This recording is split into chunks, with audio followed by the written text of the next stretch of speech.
वालेकुम student. My name is Rizwan Ahmed Khan और आज हम जो है वो सेकेंड ईयर फ़िज़िक्स के जो न्यूमेरिकल्स हैं उनको हम जो है वो सीरीज़ वाइज सॉल्व करेंगे।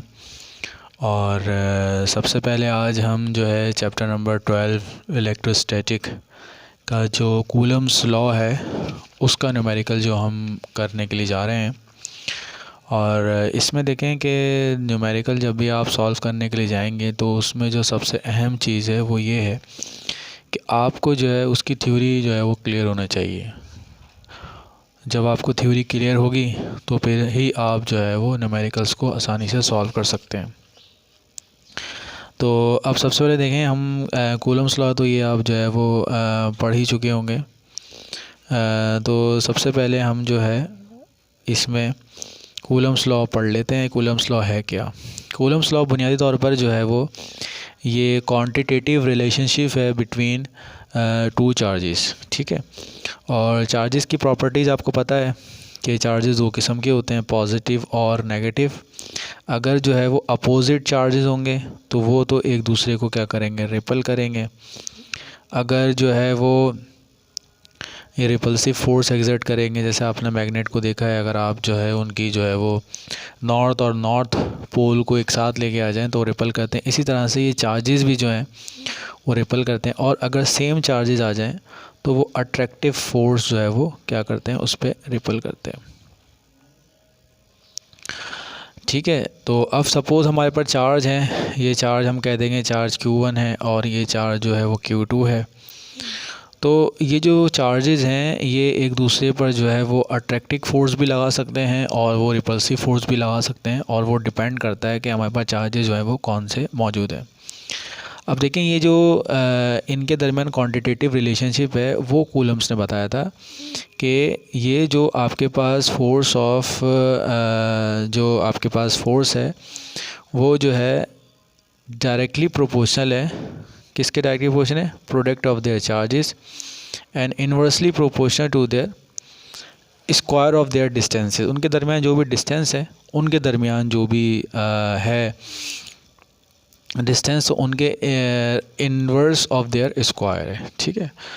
तो इसका मतलब चार्जेस जितने ज़्यादा होंगे फोर्स उतनी ज़्यादा होगी मैग्नीट्यूड में, और डिस्टेंस जितना ज़्यादा होगा, जितना दूर होगा, तो फोर्स होगी वो हमारे पास क्या होगी, उतनी ही कम होगी। और ये जो है वो क्वांटिटेटिव रिलेशनशिप है between two charges.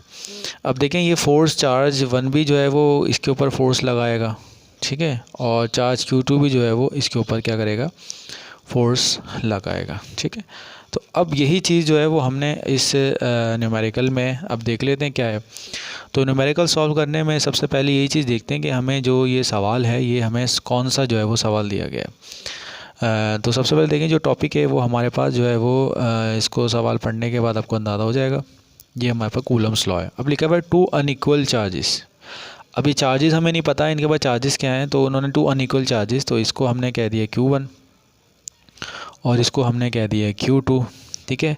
Ripple each other, एक दूसरे को क्या कर रहा है, रिपल कर रहे हैं, ठीक है। यानी ये चार्ज यहाँ पर रख दिया इन्होंने, ये चार्ज जो है वो Q1 यहाँ पर रखा हुआ है और ये चार्ज जो है वो Q2 रखा हुआ है, ठीक है। और रिपल कर रहे हैं। रिपल करने का मतलब ये है ये इसको दूर फेंक रहा है और इसको दूर फेंक रहा है विद अ फोर्स ऑफ। अब इन दोनों के दरमियान जो फोर्स है, यानी फोर्स जो है वो इनके जो रिपल्सिव फोर्स है वो 0.2 न्यूटन जो है वो हमारे पास मौजूद है। अच्छा, अब इन दोनों के दरमियान जो डिस्टेंस है वो आपके पास 10 सेंटीमीटर का जो है वो डिस्टेंस मौजूद है। यानी जब ये दो चार्जेस 10 सेंटीमीटर के डिस्टेंस के ऊपर हैं तो ये फोर्स जो लग रही है ये फोर्स 0.2 न्यूटन है, ठीक है। जो फोर्स है, जो डिस्टेंस है इनके दरमियान वो आपके पास 10 सेंटीमीटर का है। तो इसको हम कन्वर्ट कर लेते हैं किसके अंदर, मीटर के अंदर, तो ये आ जाएगा 0.1 मीटर। अब इसमें कहा जा रहा है find the force which exert on each other when they are 1 centimetre apart. अब इसमें कहा जा रहा है जब ये 10 सेंटीमीटर दूर थे तो ये जो है वो फोर्स 0.2 है, और जब ये फोर्स जो है वो जब ये आपका भी कह रहे हैं कि अब ये चार्जेस जो हैं वो हमने रख दिए हैं कितने डिस्टेंस के ऊपर, अब इनका डिस्टेंस कम करके उन्होंने जो है वो कहा है अगर ये 1 सेंटीमीटर हो तब क्या होगी फोर्स, और ये एक सवाल इन्होंने पूछ लिया। और दूसरा सवाल इन्होंने पूछा, अगर ये जो है दोनों चार्जेस Q1 और Q2 अगर ये 5 सेंटीमीटर के ऊपर हैं तो इनकी क्या होगी।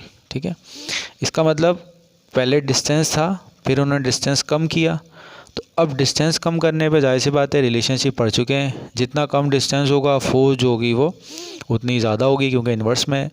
और अब उन्होंने 5 सेंटीमीटर कर दिए, तो अब हमने इन फोर्सेस को हमने निकालना है जब हमारे पास डिस्टेंसेस उनके दरमियान ये हैं। ठीक है, यहाँ तक आपको जो है वो समझ में आ गया होगा। तो अब सबसे पहले अब जो है हम इसका सॉल्यूशन देख लेते हैं। अब सॉल्यूशन देखने के लिए सबसे पहली चीज़ तो देखें कि हमने जो है वो जब हमारा डिस्टेंस जो है व्हेन डिस्टेंस जो है हमारे पास जो है वो 1 सेंटीमीटर है। ठीक है, और दूसरी चीज़ याद रखें, जब भी आपको सेंटीमीटर में दिया जाए तो आप इसको मीटर में कन्वर्ट कर रहे हैं, 100 से डिवाइड करवा के ये मीटर आ जाएगा। पहला तो उन्होंने कहा है कि जब रेडियस या सॉरी डिस्टेंस आपका 1 सेंटीमीटर 0.01 मीटर है उन दोनों के दरमियान, तब फोर्स कैलकुलेट हुआ। अब फोर्स का फार्मूला क्या होता है, force is equal to K Q1 Q2 upon R²। अब देखिए बहुत सिंपल सा फार्मूला है, हम यहाँ K की वैल्यू पुट कर दें, Q1 की वैल्यू पुट कर दें, Q2 की वैल्यू पुट कर दें और R की वैल्यू पुट कर दें। लेकिन अभी मसला ये कि यहाँ पर हमें जो है वो K तो कांस्टेंट होता है, Q की वैल्यू हमें नहीं दी गई, Q2 की वैल्यू नहीं दी गई, तो हमें पहले इसको हम पता होना चाहिए ये चार्जेस क्या हैं। अब सवाल ये कि ये चार्जेस कहाँ से आएंगे। यहाँ तक आपको समझ में आ गया होगा कि हमें जो है वो रेडियस पता होना चाहिए, रेडियस तो दिया हुआ है कि 0.01 है, और ये वैल्यू पता होना चाहिए। अब इस सवाल से पहले देख लेते हैं। अब यहाँ पर देख लें, हमें जब हमारे पास जो था डिस्टेंस जो था आपके पास कितना था, 0.1 मीटर था। डिस्टेंस हमारे पास क्या है, 0.1 मीटर है। तो फोर्स कितनी दी गई है उन्होंने, अब यहाँ पर देखें। अब देखें जब डिस्टेंस हमारे पास जो है वो पॉइंट, अब K और Q1, ये K तो कांस्टेंट होता है, ये है तो वैल्यू में दी भी नहीं है अभी, तो हम इसको एज इट लिख देते हैं। अब जब हमारे पास रेडियस जो है वो कितना दिया गया है, 0.1 है। ठीक है, ये 0.1 स्क्वायर है। और जो फोर्स है वो हमारे पास जो है वो कितनी दी गई है, 0.2 न्यूटन हमें दी गई है। ठीक है, अब ये चीज़ें दी गई, ये डिवाइड है, वहाँ जाके क्या हो जाएगा, मल्टीप्लाई होगा। इसके मल्टीप्लाई होने से हमारे पास जो है वो अब हम जो है वो आसानी से क्या निकाल सकते हैं, इनको मल्टीप्लाई करके। अब देखें हमें जो अभी मिला है वो 3 चीज़ों की प्रोडक्ट मिल चुकी है। जो पहली चीज़ है वो हमारे पास जो है वो K Q1 और Q2 इन दो की प्रोडक्ट हमें मिल चुकी है। अब जो शुरू में हमने कहा था कि अगर हमें ये चीज़ें मिल जाएं K Q1 Q2 R, तो हम क्या कर सकते हैं, फोर्स मालूम कर सकते हैं। अब हम क्या करेंगे, 0.002 हमें मालूम हो चुका है। ठीक है, और हम क्या करेंगे, जो डिस्टेंस है वो हमें 0.01 हमें दे दिया गया है। इन दोनों को जब हम डिवाइड करवाएंगे तो डिवाइड करवाने पर जो हमारा जवाब आएगा वो जवाब आ जाएगा हमारे पास 20 जो है वो न्यूटन हमारे पास जो है वो जवाब आ जाएगा। ठीक है, अच्छा अब यहाँ पर देखें, ये हमारे पास जो है वो इसका जो यहाँ पे यूनिट होगा वो न्यूटन मीटर स्क्वायर होगा। ठीक है, और न्यूटन मीटर स्क्वायर है और नीचे रेडियस मीटर स्क्वायर में कैंसिल होगा, तो ये हमारे पास जो है वो क्या बन जाएगा, सिर्फ न्यूटन जो है वो हमारे पास बच जाएगा। तो ये फोर्स हमने निकाल ली है। ये फोर्स हमने जब निकाल ली जब हमारे पास डिस्टेंस जो है वो 0.01 मीटर स्क्वायर है।